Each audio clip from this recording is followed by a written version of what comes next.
Let's put Joseph down. He's nothing. This is nothing. The book is nothing. It's you take some scriptures out of the Bible, put a little story around it. Nothing. But you will see these guys are so far off the mark then and today.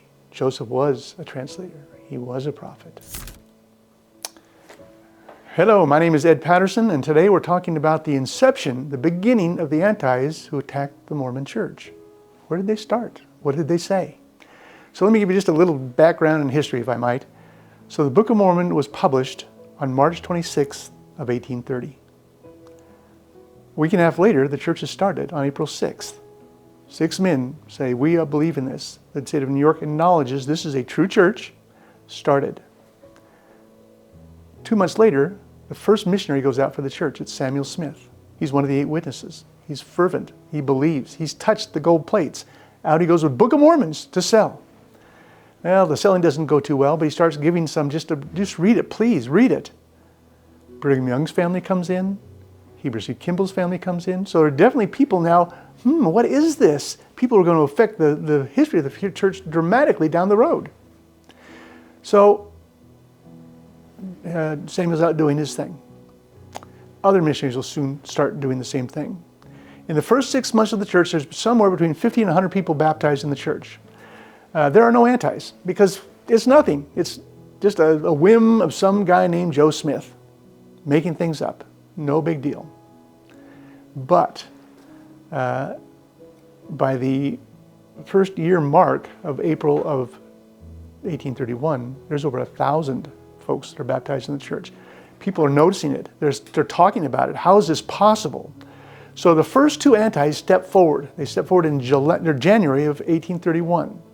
Alexander Campbell is 1, and Obadiah Dogberry, what a heck name, is 2. Obadiah is the editor of the Palmyra Reflector in Palmyra, ground zero to Book of Mormon, Joseph Smith, and his family.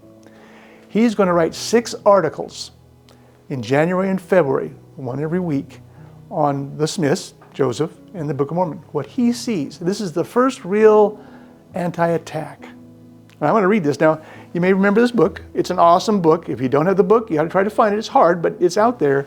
Brother Francis Kirkham made this book, and it has all of the anti-information early on against the church and responses to it. The man is a genius and beautiful man. Love the book, love the information that's in it. So I'm going to read out of these first 6 articles what he thought of the of the Smiths, of Joseph specifically. So this is kind of the stand of how they were playing forward. So let me put my glasses on. Let's get to it. So here's what they said in these articles about the Smiths. We have never been able to learn that any of the family were ever noted for much more than ignorance and stupidity. Oh man, nice go there, huh? That's a shot. Now, my take on that would be that's a lie. That's fallacious sophistry already in the mix. Okay, so we acknowledge that. Well, what do you say about Joseph Smith? Well, Joe Smith is a poor, ignorant, lazy, deluded person. Oh, okay, so they've picked their ground. The ground is he's the dummy, the Book of Mormon is nothing, and it's going to go away. In fact, just down the road it says, Joe Smith and the Gold Bible will soon be forgotten.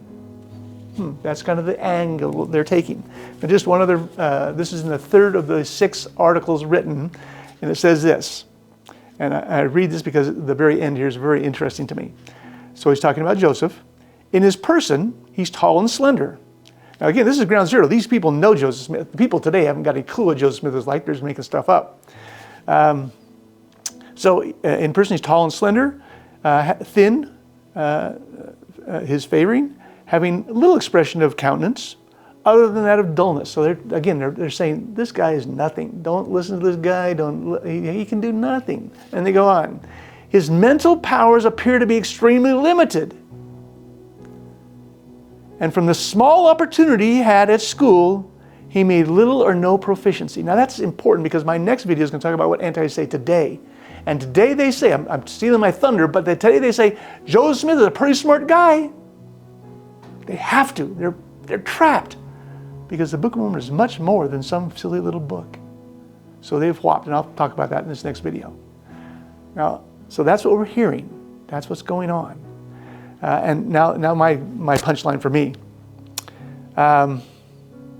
And it is asserted by one of his principal followers, Oliver Cowdery, that Joe, even to this day, so it's a year after it's published, 2 years after the translation happened, that Joe, even to this day, is profoundly ignorant of the meaning of many of the words contained in the Book of Mormon. So they said, as an anti-thought, for me it's beautiful, because Joseph Smith did not write the Book of Mormon on his own. I'm telling you, impossible. It did not happen.